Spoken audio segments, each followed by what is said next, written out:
Hi everybody, it's Gail from Gail's Bookish Things. Thanks for joining me today. I am doing a Bible journaling passage on Matthew 4:19. I've gone ahead and inked this up a little bit. I've used this Dauber and I've used this Illustrated Faith ink pad. I keep looking for a color on it and I'm not finding it, but it's pretty much turquoise. So I was trying to make the color of the ocean. It appears to be a little bit greenish right here, and mostly it's blue. And I think what happened is I had other colors on this or on my ink from the last time I used it, and I didn't clean it thoroughly. But I kind of like that effect. I like the blend of the blue, excuse me, and the green. So, excuse me, just have these allergy things that just don't let my voice get to normal. I had read on YouTube, or I guess it was an Instagram remark actually, and somebody had said to remember that the Bible is not just a place for little cute things when you're doing Bible journaling, but it's actually the Word of God and should be taken seriously. And I totally appreciated that person's point of view and definitely agree with her, but I think there's also the fun aspect of doing a play on words or making a lighthearted entry, but just to remember that it's just not something to make all, what am I trying to say? Just to remember the serious aspect of it, the truth of it, the truth of each passage, and not just plays on words, things like that. I've done a lot of both. I tend to be maybe a little more serious, but when I first started Bible journaling, I did a lot of the stickers and the this and that. I think I'm kind of more going the other direction as a rule, but this one is going to be a little bit playful. So like I said, I inked up this, and this is the side I'm going to put my writing on. Matthew 5:14 is what I was just talking about, and I want to take my Prismacolor Aquamarine. I bought this specially. It didn't come with my set, and I needed something more turquoisey, so I bought it separately at Joann's or Hobby Lobby a while back. So let's just read this. While walking by the Sea of Galilee, he saw two brothers, Simon, who is called Peter, and Andrew, his brother, casting a net into the sea, for they were fishermen. And he said to them, "Follow me, and I will make you fishers of men." Immediately they left their nets and followed him. So I'm just going to focus on that. And just even Jesus used word plays, you could call it. They were fishermen, and he was calling them to something else in their life. Of course, being a fisherman was important work. It fed their families and, probably the community as well who would buy their fish. But Jesus was asking them, come with me, and you're going to do a different kind of fishing. And I just think that's a fun passage. I debated about doing here and here. Let's start with, let's see. I don't know. I think I kind of want to do both sides. Okay, this is the fun part. Let me show you what I want to do. So there is this adorable little tag of a fish that came with this. This is a fishing rod lighter. My daughter gave it to my husband just for fun. She was shopping with a friend and saw that, but the tag on it was this fish. So me always thinking junk journal, Bible journal, thought, use these little containers from fruit or vegetables as a net. So what I want to do is cut off some of this and insert the fish as if he's caught in the net, and put that down, and then on here or over here write the passage, or I could just highlight it and just put it here, or letter across, fishers of men. Maybe I'll do that. I've kind of been liking doing a little bit of a shorter passage. So I don't know exactly how I'm going to do this, but I have been looking at it for days. I don't know that this is going to attach very easily to the Bible page either. This kind of plasticky stuff doesn't seem to want to adhere, but that already looks cool against the blue. So I think we'll just reserve that side to attach this down, and let's go ahead and ink up this side. Try to hold this down so I don't tear my page. And I like to try to keep a swirling motion and not try to get too, you know, like big polka dots down. It's kind of hard to do sometimes, I think, for me. I tend to get the big circular blobs. But I love how this is looking on here. I think I have a little bit of green, like I said, underneath here. Or if I did say, I was thinking, anyways, yes, I like that. I'm going to stop at that. Quit while you're ahead, right? And I'm just going to set that there and grab a wipe real quick. I always keep a little cheap pack of baby wipes handy, and I like to just blot my stuff as I use it so the ink doesn't sink in. So we could do Fishers of Men here on this side and attach the fish over here. I may have to forego the netting and just attach that. I just think that's such a cute idea to use that produce netting with this, but maybe it could kind of be in the background so you get the full color of the fish, and I'm going to leave that string in there. That would be more like we would catch fish, but at this time I think it was other references would indicate that they put down nets for fishing, or at least large quantity. We'll think about that a minute, but now I need to think of how I want to do the letters. So sometimes I'll just write things and I'll use my black Sharpie pen, but I'm kind of liking the look of stamping. So let's reread this. We can do follow me and I will make you fishers of men. I just think the fishers of men is a good thing. And I keep itching my hand. I think I've got poison ivy on there. All right. Grabbing my little pouch here where I keep all my different pads, ink pads, or stamping things, cling stamps. I'm thinking that this size would be good. And I have this other one. Let me grab that to show you. I really like these Tim Holtz ones as well. They look like an old typewriter font.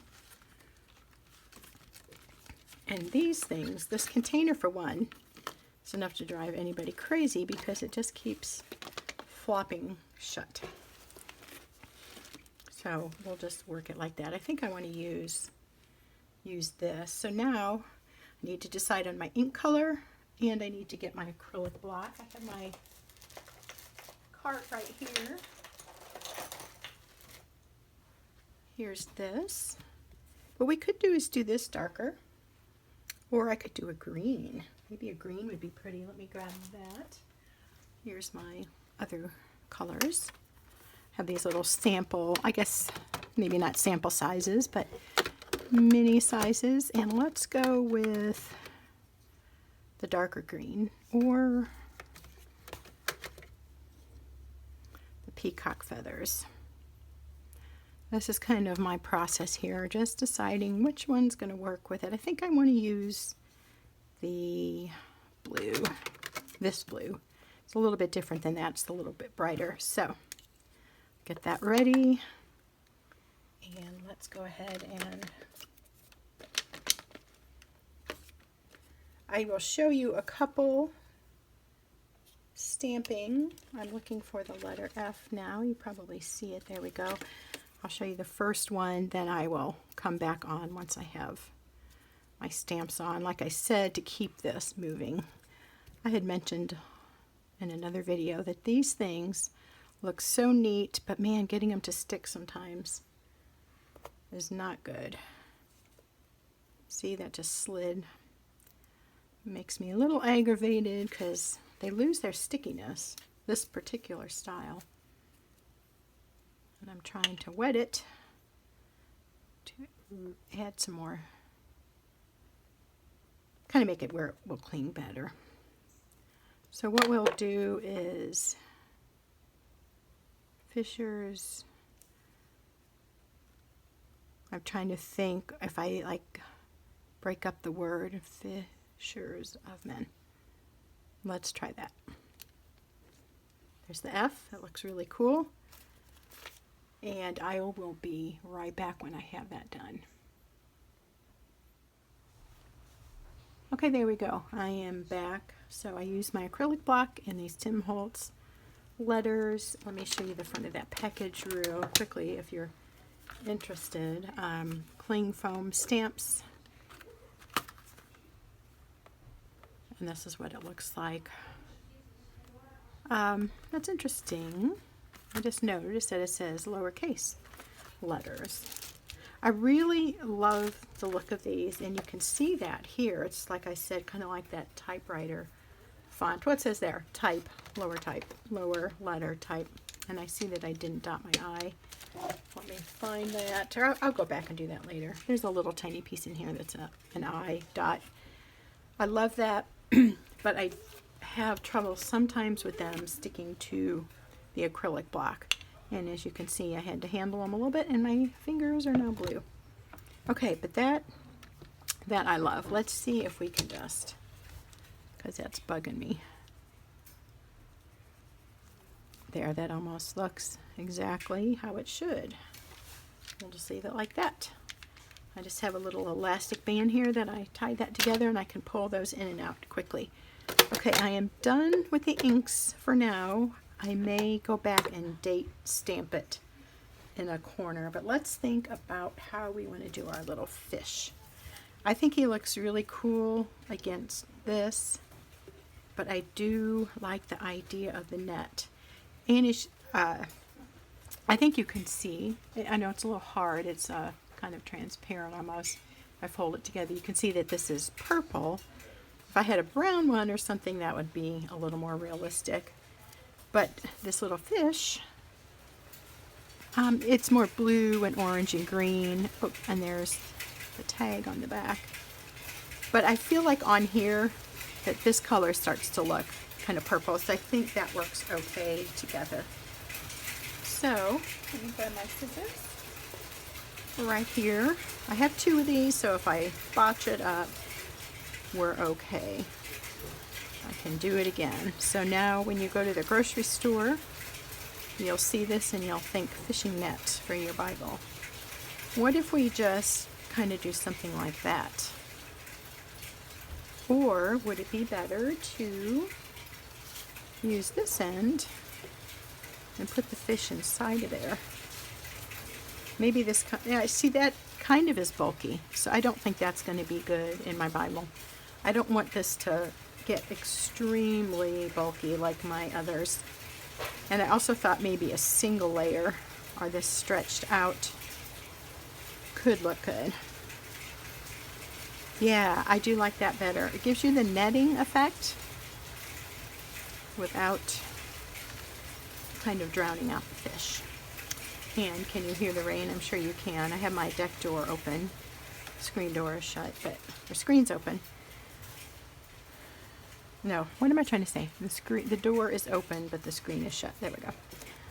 I love the sound of rain. So I think just doing that gives that netting illusion without overpowering the page. So the trick here is getting that to stick. I'm going to grab my glue. Like I said, I have my craft cart right off to my left. This is the Tombow Mono liquid glue. I don't know why it has all these different names. I'm sure it means something. But I do love this glue and I speak of it often. So just to give it some good coverage, I'm just going over all that bluish turquoisey water look. And we will just stretch this. And obviously it's going to need to dry a minute. It might be cute. I have it coming over the edge here. Right here. I can cut that off, or it might be a fun effect once it's dry. I'm going to get my heat gun and dry this. Or I think I'll do that in just a second. Let's attach the fish Fish First. There's a tongue twister for you. I homeschool, and my youngest homeschool student, Drew, who is now 14, we're wrapping up our school year, and he's going to high school, do high school next year. So I won't be working one-on-one with him as much because I'll be taking some classes at a co-op, and I'm going to miss that. All that to say, we have fun coming up with tongue twisters. So Fish First would be one of those. Okay, I'm thinking that will glue, but I could go over it later with Mod Podge if it doesn't. So I'm going to get the heat gun, and I'll be back in a second. This is my heat tool. It's an embossing heat tool by Paper Studio. It gets super hot. It warns you there. And I'm going over this trying to dry the glue. But what it also can do is start to melt things if it gets too hot. So I'm going to let this air dry because I don't want that netting to melt. That would totally ruin the effect of this whole idea. I like how that looks though. I just think that gives it just the right amount of netting to emulate, is that the word, the feeling of a fishing net. And I like the string coming up there too. Might think about something to attach to that, or maybe I'll snip it off. I don't know. This Bible I am trying to do a little bit more with tabs and less of the big bows, which I will just show you briefly as in my illustrating Bible. This one I'm having fun being big and bold and playful with. And this one I'm trying to keep a little more, less bulky. I also did this thing here where I covered the beginning of each book of the Bible with a different washi. I almost made it through. I had to repeat at the end a little bit. Although I did have enough washi, but they were the really skinny ones, and so I couldn't bend them around the page. While this is drying, I think what I want to do is add my date stamp. And let's highlight this with black. Again, I like to use these Sharpie pens. They don't leak through the Bible pages, but this ink, as you can see, kind of does. On the lighter, when I didn't stamp quite as hard, there's, I guess you call it ghosting or shadowing. That's not too bad. If it gets really inky, it does leak through. I can cover that later. Most of that's in the margin, so if I want to journal something there, I can maybe disguise that. But as a rule, that does not bother me. It's only frustrating sometimes when you've already journaled something and you've kind of messed it up by inking through. And it looks like I got a little ink there, but let's just go ahead and bracket this in. So the main focus verses are highlighted. I did highlight it in blue, but that way at a quick glance you can see it. I usually underline it all, but I'm getting to where I like this because I've already added color. Now I'm going to just grab my date stamp.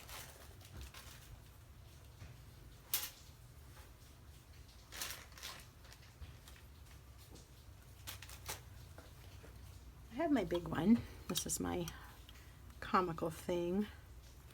Let's see, I'm going to check the date on my watch. 16th, so I need to move it. And I don't know where my little one is, so I don't want to look around. I don't want the date to compete or to be on the same tone, the same brightness as my focus phrase there. So I'm thinking maybe this lavender. This is called Seedless Preserves. It was hard picking out these ink colors. This was when I first started Bible journaling, and you know, you want to get everything when you start a new hobby, and I definitely liked these inks, but it was hard to narrow it down. And there's so many cool colors that I don't have, but these have been good. They've been used a lot. Okay, I'm going to get something here just to stick underneath.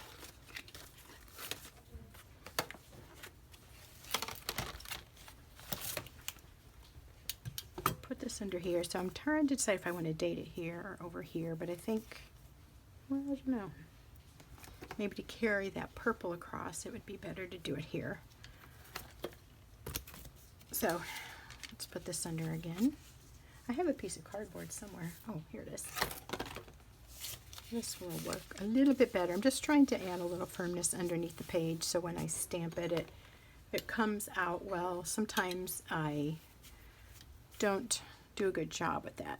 And I want to put it a little off center. I am going to go over some of the lettering here, and I just see that I did it crooked, but oh well. But it should still be readable through it. See, that's what I'm talking about. And it is actually ends up being a little darker purple than this, but I do think it ties those together. So sometimes when this happens, I'll go over it with my ink, my date stamp again. Other times I just opt to find a similar color with my pencils. I think that if I use this one, I can kind of just fill that in a little. The reason I don't want to go back over it is I'll just probably not get it lined up real accurately, and then it's going to look sloppier. So this is lighter, but I think that kind of ties that in, and it still kind of goes with that weathered look, distressed look, maybe you could call it. So there, I'm pretty happy with this. It's a simple entry, but I just think that is so much fun. I love using unusual items when I can in my junk journaling, my regular journaling, or in my Bible journaling. What I do think would be a fun last effect is to add some dots to give this water dimension, or to do that paint splatter thing, another look I super love. So I'm going to get that ready and I'll come back. Okay, I am back and I have a few more things here. I put a little bit of an old rag under my Bible so I don't splatter the paint all over the board that I use right here for my filming.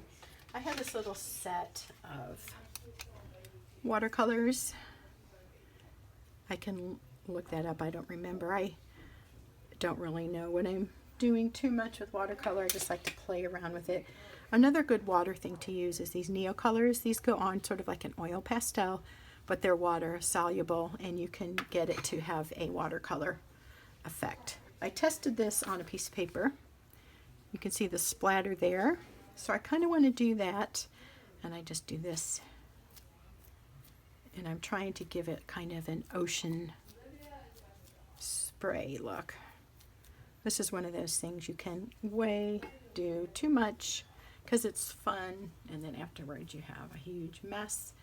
I think this is good. I'm going to exercise an extreme amount of self-control and stop flicking paint, because that's fun, but I don't want to clean it up everywhere, and I don't want to overdo it.